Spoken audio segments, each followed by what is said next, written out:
The first prototype PC we designed for Project Cars really struggled even in low setting gameplay where most settings were turned to medium and some were turned to off.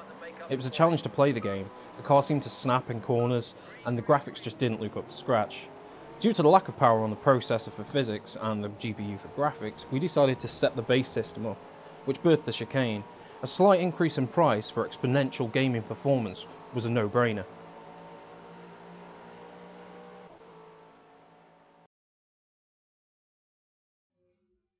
The Forcebox chicane is our first system in the lineup for Project Cars. With a better CPU and GPU, it really enhanced the gameplay even at 1440p, with most of the graphics turned up to Ultra.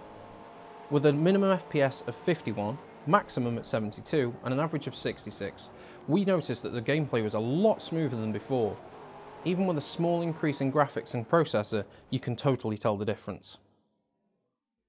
The Forcebox Slipstream is one up from the chicane. The Slipstream's again got an upgraded CPU and GPU, and at 1440p with anti-aliasing as DSX2, we saw that minimum FPS was 57, max 76, and average at 69.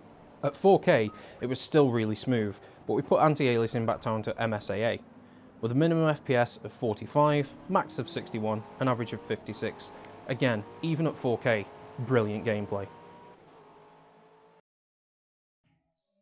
The Apex is our final and most monstrous beast, containing a Titan X for GPU performance and a 5000 series from Intel for the processor. At 4K, we pretty much maxed everything out on the options, but again, for comparison, we dialed it back a bit just to keep it in line with the others. It still delivers brilliant gaming, as you would expect, with a minimum of 47, max of 61, and average FPS of 54. Again, these can vary depending on how you want to tweak your settings, depending if you want the headlights or the flares or dirt, or whether you want to dial them down or increase it. It's totally up to you.